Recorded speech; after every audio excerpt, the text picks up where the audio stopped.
রাতে ফিরতেছে champions league, মাঠে নামতেছে ইউরোপিয়ান জায়ান্টসরা। অ্যাস্টন ভিলা থেকে শুরু করে Juventus, Real Madrid, AC Milan, তারা মাঠে নামতেছে। এসি মিলানের প্রতিপক্ষ লিভারপুল। লিভারপুল গত ম্যাচে তারা হারছিল, অর্থাৎ তাদের বলা যায় যে গত ম্যাচে তারা হেরেই মানে তারা পয়েন্ট লুজ করতে হয়েছে, কিন্তু এর আগের ম্যাচে তারা ম্যানচেস্টার ইউনাইটেডকে 3-0 করে হারিয়ে দিছিল। তো তারা আগের ম্যাচে জিতছিল, পরের ম্যাচটা তারা লুজ করছে। তো আজকে তাদের ম্যাচ আছে এইসি মিলানের সাথে। তারা কি করতে পারে সেটাই এখন মানে মুখ্য বিষয় আর কি। তাদের প্রতিপক্ষ এইসি মিলান তো বড় প্রতিপক্ষ, সেটা বলাই যায়। ইতালির যতগুলা উল্লেখযোগ্য টিম আছে তার মধ্যে এইসি মিলান একটা। তো তাদের বিপক্ষে খেলতে হবে।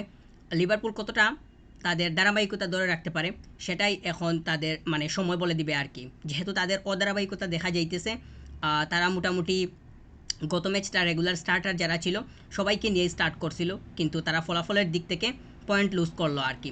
রিয়াল মাদ্রিদ গত ম্যাচে তারা 2-0 জিতছে, কিন্তু ওপেন প্লে থেকে কোনো গোল পায় নাই, অর্থাৎ দুইটাই ছিল পেনাল্টি থেকে। তো এই বিষয়টা রিয়াল মাদ্রিদকে মাঠে বুগানোর সম্ভাবনা থাকলেও থাকতে পারে, কিন্তু তাদের তো স্কোরার আছে। যদি সঠিক মতো সাপ্লাই আসে তাহলে বড়, যদি চান্স আসে তাহলে সেটা মিস হওয়ার কোনো সম্ভাবনা থাকবে না। যদিও তারা গত ম্যাচে মানে তারা ওপেন প্লে থেকে গোল করতে ব্যর্থ হয়েছিল, তবে ভালো ভালো সুযোগ ছিল, সেটা তারা কাজে লাগাতে পারেনি। তবে পেনাল্টি থেকে যে তাদের গোল মিস, মানে পেনাল্টি আসলে যে গোল মিস হওয়ার সম্ভাবনা থাকবে এরকমটা না। পেনাল্টি আসলে তারা সেটা মানে নিয়ে নিতে পারে ঠিকঠাক মতো। তাদের যথেষ্ট ভালো পেনাল্টি টেকার আছে। কিলিয়ান এমবাপ্পে, তাকে তো আমরা অনেক আগে থেকেই দেখতেছি যে সে পেনাল্টি স্পেশালিস্ট এক কথায় বলা যায়। গত বিশ্বকাপের ফাইনালে সে পেনাল্টিগুলো যেভাবে নিছিল একটাও তো মিস হয় নাই। তো সে যে শুধু গত বিশ্বকাপে এমনটা না, সাম্প্রতিক সময় তথা আগে থেকেও সে পেনাল্টির উপরে যথেষ্ট অভিজ্ঞ। তাছাড়া ভিনিসিয়াস জুনিয়রও যথেষ্ট অভিজ্ঞ। পেনাল্টি আসলে মিস হওয়ার তাদের জন্য কোনো সম্ভাবনাই নাই। তাছাড়া ওপেন প্লে থেকে গোল পাওয়াটাও তাদের জন্য খুবই দরকারি বলে মনে করতেছি। ওপেন প্লেটাই হচ্ছে মুখ্য বিষয়। তো তাদের প্রতিপক্ষ হচ্ছে স্টুটগার্ট। দেখা যাক তারা শেষ পর্যন্ত কী করতে পারে।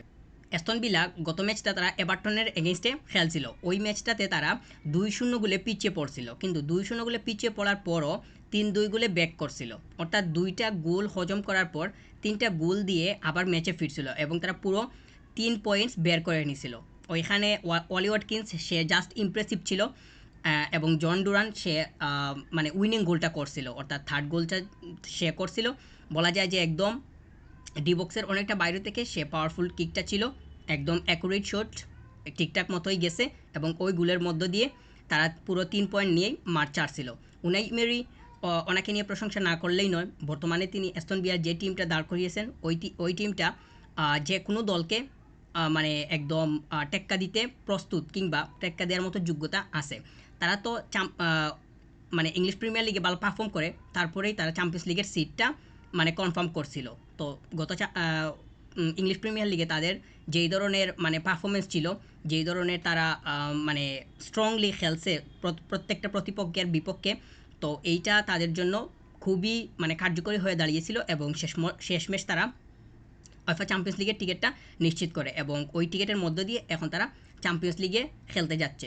আহ, বলা যায় যে আস্তন ভিলা তারা আরও মানে এইবার তো তারা চ্যাম্পিয়ন্স লিগে খেলতে যাচ্ছে, এর আগে তারা অনেক আগেই চ্যাম্পিয়ন্স লিগে খেলছিল, কিন্তু তারা এখন যে আসতেছে এটা বলা যায় যে তাদের মানে কোচ এর অবদান এবং প্লেয়ার্সদের যেই ধরনের মানে বন্ডিং, এটার কারণেই হয়েছে। একদম গোলকিপার পজিশন থেকে শুরু করে ডিফেন্ডার, মিডফিল্ড, তারপর অ্যাটাকার, সব জায়গাতেই তাদের ব্যালেন্স আছে এবং ব্যালেন্স যে বর্তমানে খুব বেশি আছে সেটার প্রমাণ হচ্ছে বিগত ম্যাচ। তারা 2-0 গোলে পিছিয়ে পড়ার পরও 3-0 গোলে ব্যাক করছিল, যেটা মানে খুব মানে সচরাচর এরকম দেখা যায় না। 2-0 গোলে পিছিয়ে পড়া দলগুলো যে 3-2 গোলে এরকম ব্যাক করছে এরকম ইতিহাসও খুব বেশি যে আছে তা কিন্তু না। তো অবশ্যই এটা তাদের জন্য মানে বাড়তি একটা সুবিধা এবং মনোবলকে অনেক বেশি চাঙ্গা করবে বলে আমার কাছে মনে হচ্ছে, যেহেতু তারা এক ধারাবাহিকভাবে পারফরমেন্স করে যাইতেছে, সব জায়গাতেই তাদের ব্যালেন্স আছে, একটা প্লেয়ারের সাথে অন্য প্লেয়ারের বুঝাবুঝির কোনো ধরনের সমস্যাই নাই। তো সেটা তাদেরকে আজকের ম্যাচে ইয়াং বয়েজদের বিপক্ষে মানে ভালোই সুবিধা দিবে বলে আমার কাছে মনে হইতেছে। কোচকে নিয়ে যদি আবার বলি, উনাই ইমেরি, উনি তো মানে ওনার সাবস্টিটিউটগুলোও যথেষ্ট ভালো মানের হয়ে থাকে। তাছাড়া ওনার মানে স্টার্টিং চয়েসটাও যথেষ্ট ভালো, পজিশন সংক্রান্ত ওনার প্লেয়ারদের যেখানে যেইটা দরকার ঠিক সেইখানে তিনি সেটা ব্যবহার করতে পারেন। তো শেষ পর্যন্ত মানে দেখতেই হবে যে তারা আজকে কি করতে পারে। যদি 3 পয়েন্টস বের করে নিতে পারে তাহলে তো পরবর্তী ম্যাচে তাদেরকে এই 3 পয়েন্টসটা অনেক বেশি স্বস্তি দিবে। আর যদি তারা হুঁচট খায় তাহলে তো সেটা তাদেরকে অনেক বেশি পেছনে ফেলে দেবে। একটা লজিক্যাল ট্র্যাকে ফেরাটা লিভারপুলের জন্য খুবই জরুরি। তারা মানে 3-0 গোলে ম্যানচেস্টার ইউনাইটেডের এগেইনস্টে হারছিল।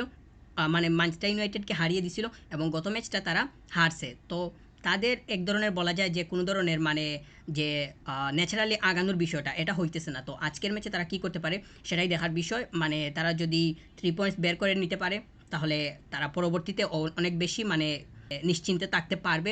এটা অবশ্যই বলাই যায়। কিন্তু বর্তমানে তাদের যেই ধরনের প্লেয়াররা আছে, যেই ক্যাটাগরির প্লেয়াররা আছে, প্রত্যেক পজিশনেই সবাই সেট।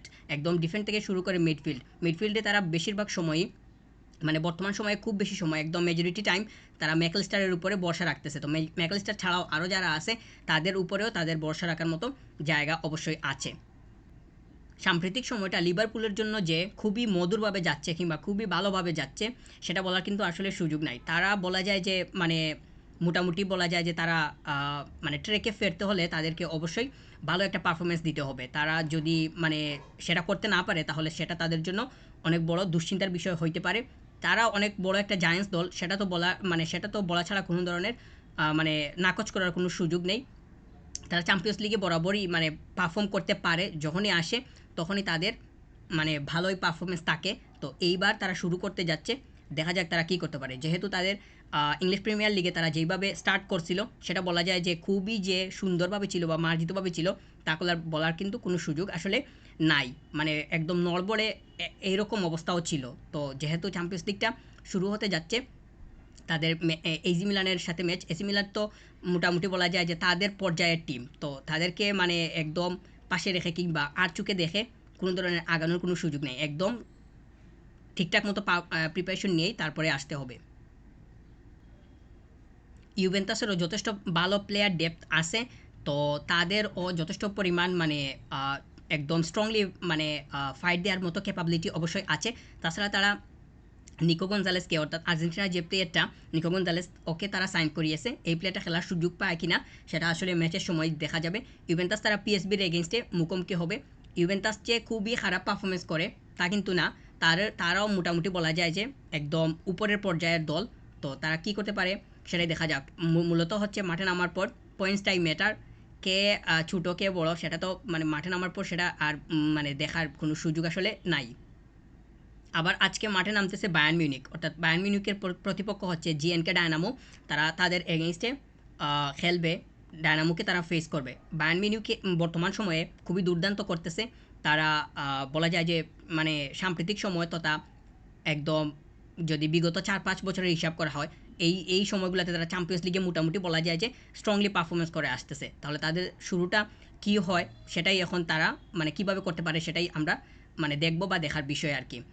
বায়ার্ন মিউনিখের যে মানে বলা যায় যে তাদের প্রত্যেকটা পজিশনেও ভালো মানের প্লেয়ার্সরা আছে। জামাল মুজিয়ালা থেকে শুরু করে হ্যারি কেইন একদম সব জায়গাতেই তারা মানে স্ট্রংলি জায়গা মতো সেট আর কি। প্রত্যেকটা পজিশনই যথেষ্ট ন্যাচারাল মানে তাদের হিসাব অনুযায়ী আর কি। তারা বর্তমানে তো বুন্দেসলিগাতে পারফরমেন্স করতেছে। গত ম্যাচে মানে তারা যেইভাবে পারফরমেন্স করছিল ওইখানে তো বিশাল ব্যবধানে তারা উইন হয়েছিল। তো ওইটার চিটেফুটা যদি আজকে পড়ে তাহলে সেটা দেখা যাবে যে ডায়নামোর এগেনস্টে ভালোভাবে ফুটে ওঠার সম্ভাবনা থাকবে। তাছাড়া মানে ডায়নামোকে তারা ফেস করা যে খুবই কঠিন হবে তা মনে করতেছি না। তবে মানে আমি সবসময় এটা বিশ্বাস করি যে মাঠে নামার পর দুই দলই সমান। বায়ার্ন মিউনিখ যখন মাঠে নামবে, ডায়নামো যখন মাঠে নামবে, দুইটাই আমার কাছে তখন সমান হয়ে যাবে। পারফরমেন্স করা ছাড়া কেউ কখনো 3 পয়েন্টস পাইবে না, মানে পাবে না, সেটাই আমি বিশ্বাস করি। এবং মাঠে নামলেই দেখা যাবে যে কার দৌড় কতটুকু। রিয়াল মাদ্রিদে বর্তমানে ইনজুরি প্রবলেম আছে, কিন্তু ইনজুরি প্রবলেমটা যে তাদের জন্য খুবই দুশ্চিন্তার বিষয় তা মনে করতেছি না। চুয়ামিনি সে স্কোয়াডে ফিরছে, তো সে দেখা যাক যে স্টার্টিংয়ে খেলে কিনা। তবে আমার কাছে মনে হইতেছে যে সে হয়তো বেঞ্চ থেকে আসতে পারে। অন্যদিকে তো বালবার্দে কিংবা মিডে তাদের যে প্লেয়ারগুলো আছে তারা তো অবশ্যই মানে খেলবে। আর গত ম্যাচে আমরা যেটা দেখতে পারছি যে 2-0 গোলে জিততে পারছিল এবং সেই ম্যাচে তারা মানে তাদের নিজেদের ট্রেকে ফিরতে মোটামুটি বলা যায় যে সেকেন্ড হাফে গিয়ে ফিরছিল। তো তারা ওই বিষয়টা আজকের ম্যাচে তাদের কীরকম ভাবে মানে প্রভাব পড়ে সেটাই এখন দেখার বিষয় আর কি।